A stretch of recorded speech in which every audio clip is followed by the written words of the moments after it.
startup success. So please welcome Peter Sarlin to the stage.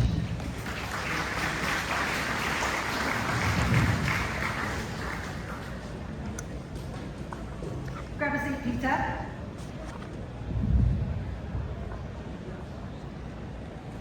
Now, I think many of you here are going to agree, and I think Peter too, we've heard this mantra so many times. Europe excels at innovation, but struggles with scale. There are no EU behemoths when it comes to AI, no digital giants to help roll AI out at scale. So I guess my question to you, Peter, is where does the EU stand compared to the US and China in the AI race?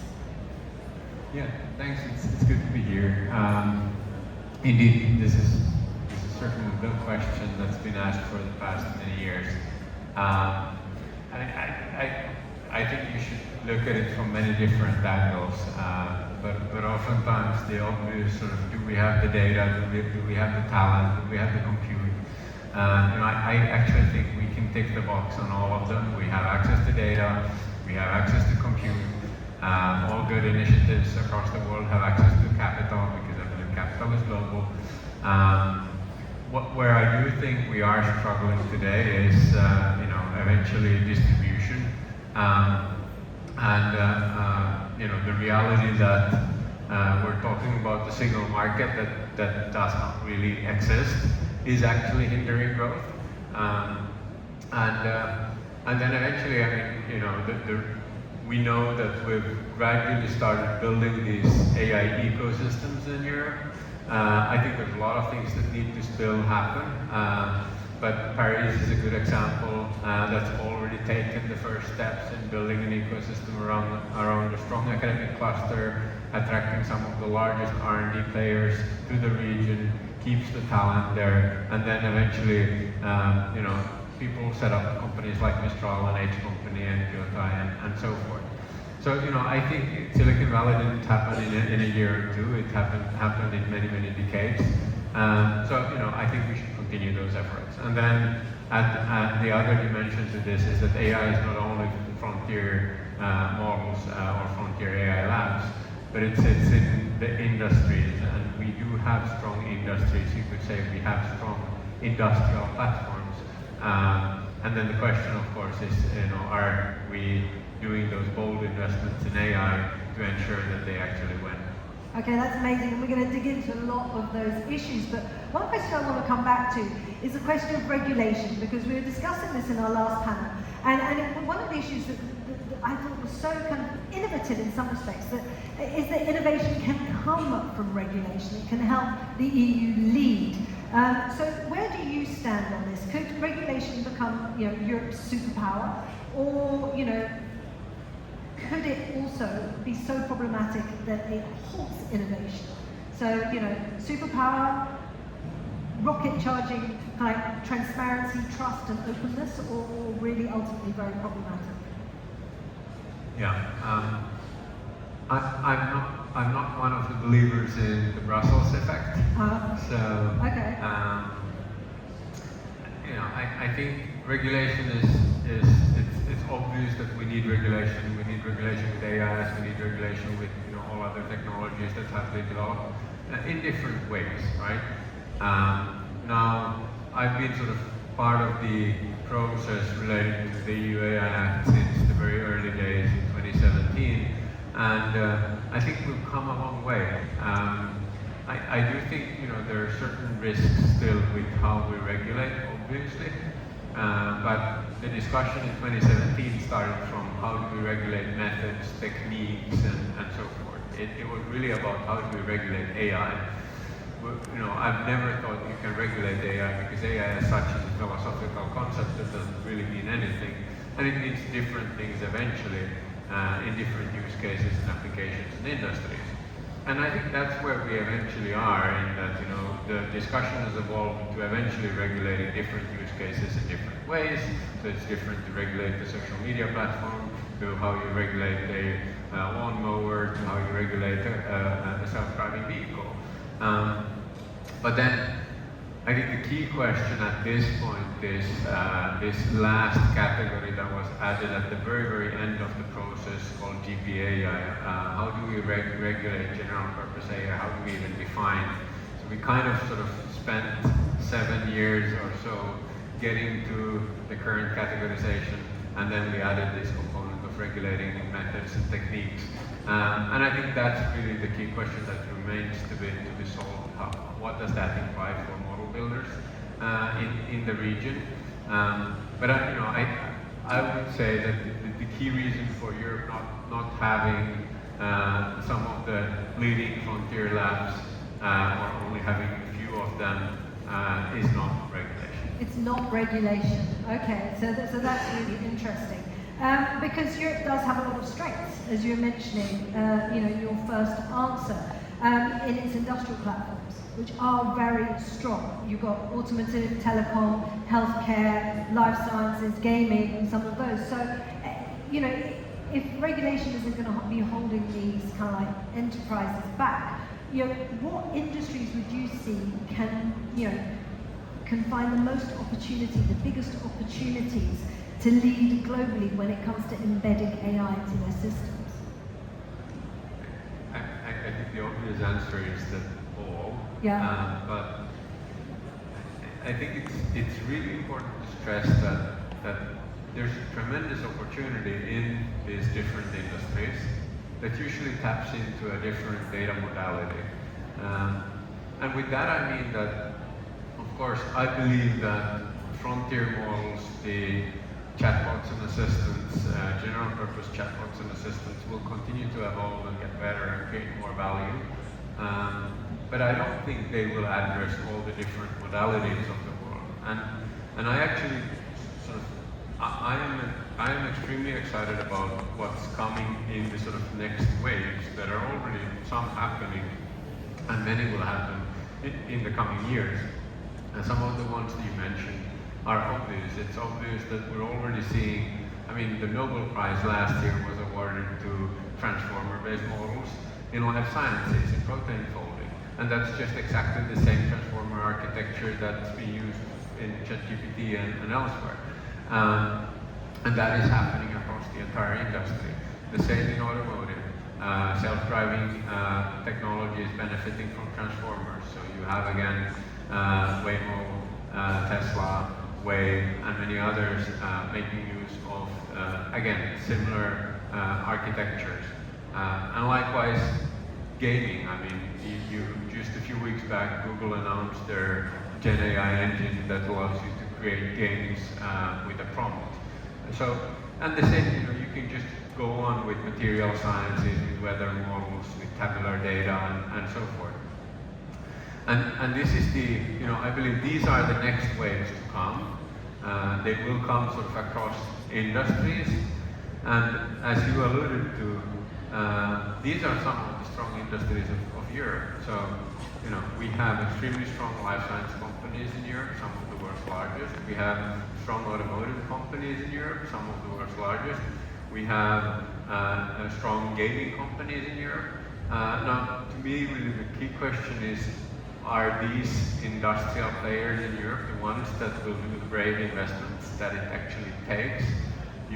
Are they putting in the hundreds of millions or even more that it takes to build these models and eventually become leaders in their industry?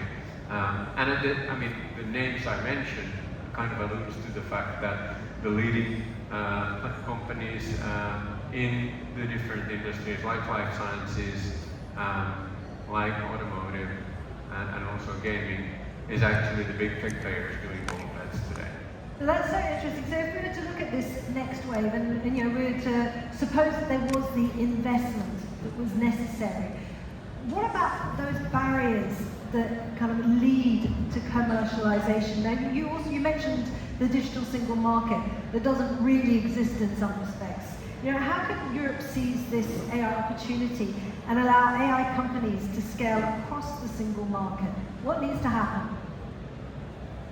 Yeah, that's a very broad question. I think there are technicalities that need to happen, but then there's obviously just simply our risk appetite and ambition level.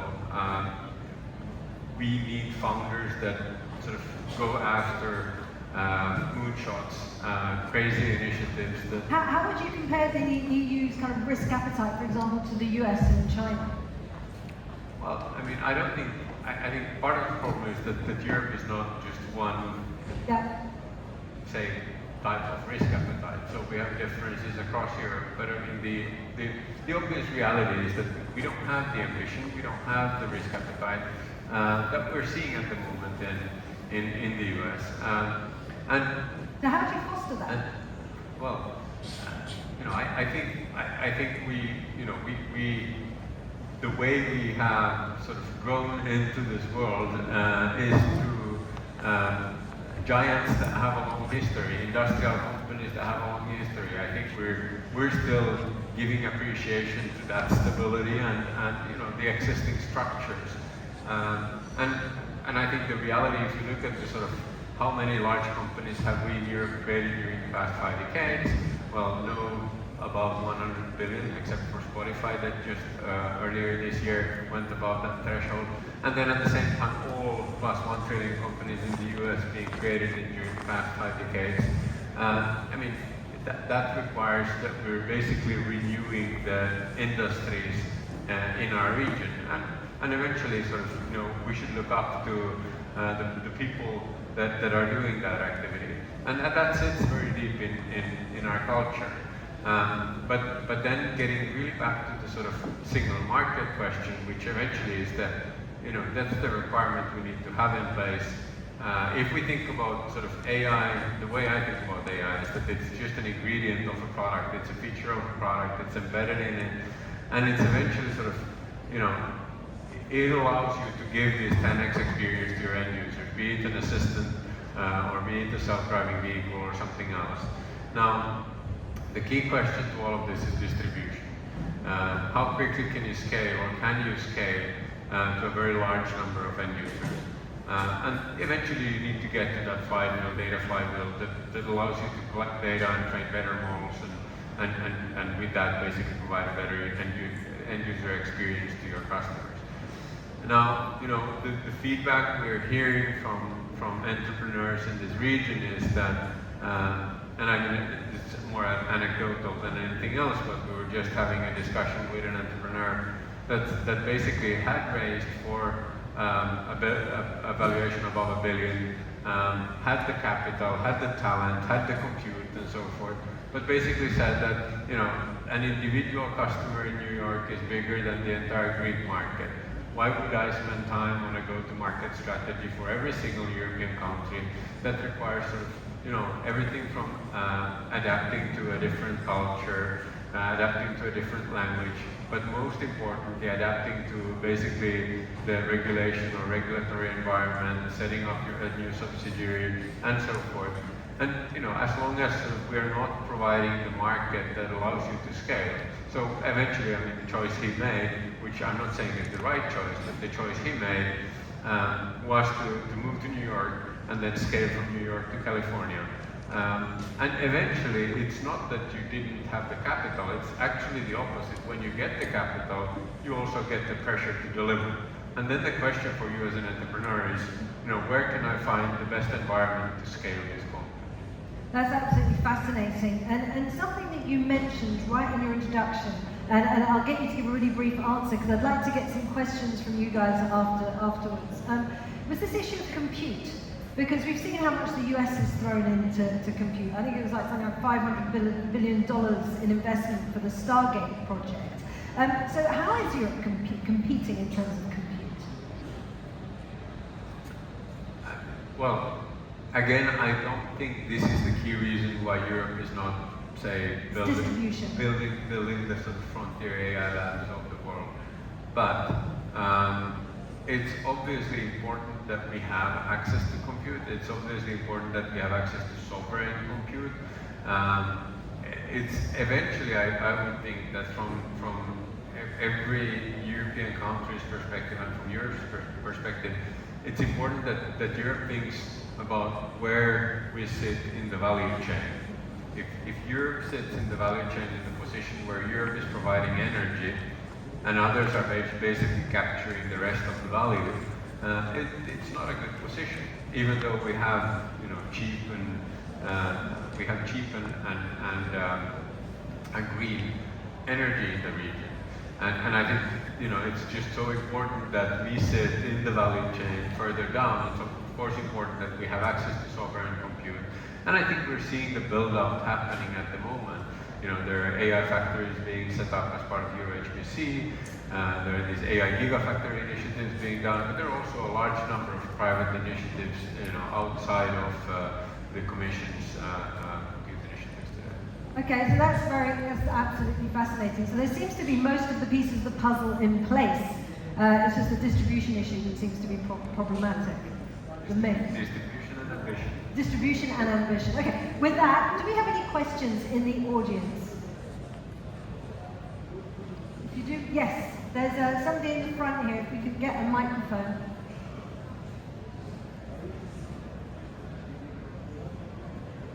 You have two microphones. Nice to know. Thank you for that, very interesting. I was reading an article this week, and one of the risk-averse position of Europe is related to the complicated labor law that we have. As mentioned, and one of those is that you cannot bet on too many things, because if you bet on the wrong stuff, then you have to fire people and to start again. That's something possible in the US. As an entrepreneur starting in Europe, do you think this is one of the problems we have? So the extreme care of employees' well-being and this kind of stuff compared to the US? Because if you have tourist county over there, maybe you have less problem if you do the wrong things and you can rebuild stuff. It's definitely a really good question. So yeah, the complicated kind of employment laws not allowing companies to scale. I suppose what you mean is then fire if it doesn't work out. Yeah, no, my short answer is yes. And I mean, I was actually in Tuscany, Italy this weekend, and that was the discussion topic of the weekend, and we had entrepreneurs from different countries, and me and fellow Finnish entrepreneurs were complaining that it's a little bit cumbersome in Finland because labor law is challenging for many reasons. But then when we could hear our fellow entrepreneurs from Germany, from France, and from Italy, and so forth, we felt that Finland is okay. So I think one reality is that yes, it's a problem. The other reality is that when you run sort of a European company, I mean, Silo, for instance, has offices across Europe. You actually have to understand the labor law that is extremely different in different countries. And that's an additional burden to scale across the region. Yeah, that's a very comprehensive answer. We won't have time for any more questions, so what I would ask you now is to just give us in a nutshell how you see Europe progressing. If we were to move like 5 years down the line, are you able to kind of, given the stumbling blocks you've already kind of outlined, where do you think Europe will be in 5 years' time? So I think Europe should understand that it takes time to build strong ecosystems. We should double down on individual ecosystem like Paris in AI, for instance, say Helsinki in quantum, and so forth, rather than building individual hubs in every single country. And then eventually, I think the short-term opportunity lies in our industrial platforms. At the same time, what is happening today in not only sort of these model builder or frontier companies, I believe the software industry, sort of on its own and as a whole, is being transformed today. And that's happening because software companies can just embed models into their products and provide a 10x type of experience with an extremely small investment. And we can see, especially in the Nordics today, companies like Lovable, Legora, Tandem Health, and so forth, Sana Labs, that are basically succeeding in building AI application layer companies into a software industry that is being reshaped today. And I think that opportunity is open to every single European country as of today. Thank you so much for that fantastic conversation. So, Europe is a land of opportunity, but it's a bit of a complex one, to say the least. So, things need to be smoothed out to allow businesses and AI businesses to scale and actually reach the heights that could compete on the same scale as the US. Let's only hope that happens. Thank you so much, Peter Sarlin, for joining us for this brilliant conversation. Thank you very much. Thank you.